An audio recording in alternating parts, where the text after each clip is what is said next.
लिए जमा हुए हैं। 15 अगस्त हमारा आज़ादी का दिन है। इसी दिन 1947 में हमारा मुल्क भारत आज़ाद हुआ था।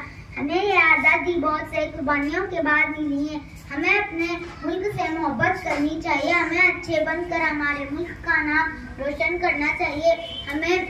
हमें सफाई रखे, सच बोले और सबका एहतराम करें। आइए हम सब मिलकर यह याद करेंगे कि हम अपने वतन से मोहब्बत करेंगे और दिल लगाकर पढ़ाई करेंगे। जय हिंद, जय भारत।